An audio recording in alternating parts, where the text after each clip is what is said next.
Good morning, Mathletes and film majors. It's Friday, October 5th. So recently I watched this movie called Seeking a Friend for the End of the World, starring Steve Carell and Keira Knightley. So the premise of this movie is that there's this asteroid heading towards Earth, and there's nothing anyone can do to stop it, and basically everyone has 3 weeks to live. Of course, humanity descends into madness, and no one is going to work, and all the airports shut down, and people start looting things, and people just start going at it like bunny rabbits.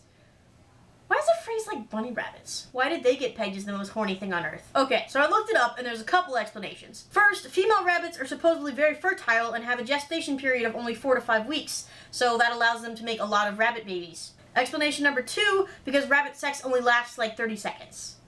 Okay, but just because it doesn't last long doesn't mean they do it more often. Who makes up these phrases? I swear I was not planning on going in this direction when I started vlogging today. Let's move on. So anyway, spoiler alert. At the end of the movie, Keira Knightley and Steve Carell fall in love, blah blah blah, and then predictably the world ends in a fiery explosion. It was also at this point in the movie that my mom starts getting really upset. It's a romantic comedy! People aren't actually supposed to die! Well, guess what? It was also a shitty romantic comedy. Seriously, I would not recommend it. And not because the world ended, I actually liked that they stuck with it instead of having some super unrealistic save-the-day plan. Apocalypse now! But regardless of this movie's shittiness, it gets me to thinking, what would I do if I found out that I had a week to live? Also, let's assume in this scenario that the rest of the world has not gone apeshit, and I can actually do what I would like to do. Number 1, to quote Hey Mitch, embrace the prospect of my imminent death. In every single apocalypse fiction ever, people spend way too much time denying what's actually going on. If I only have a week left, I want to spend all of my time doing fun things and not worrying.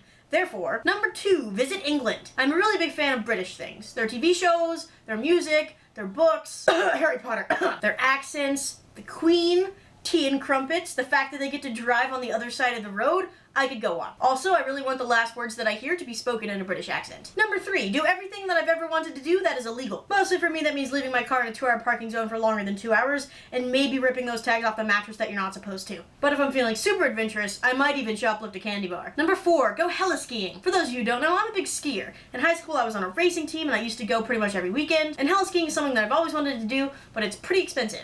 But if the world's ending in a week, money is not going to matter that much. Why not blow it all on one awesome trip? Or hell, if I'm still in my do illegal things stage, maybe I'll go steal a helicopter.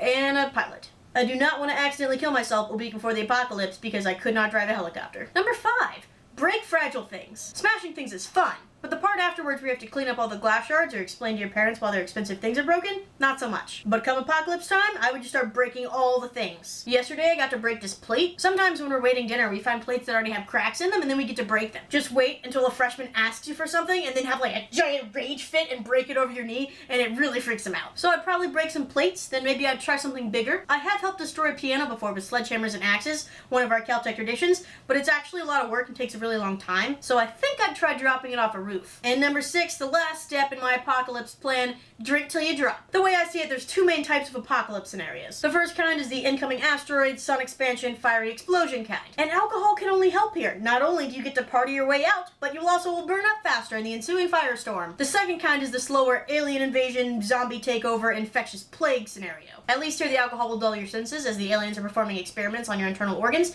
or as the zombies are eating your brains. So there you have it, my both fantastical and somewhat practical list of things to do before the apocalypse. I'm sure there's more that I'm missing, things that I would do, but these are my priorities. For the Mathletes, I'm Susan. For the film majors, Kayla will be back on Monday. For everyone else, keep your fingers crossed that the apocalypse is not anytime soon.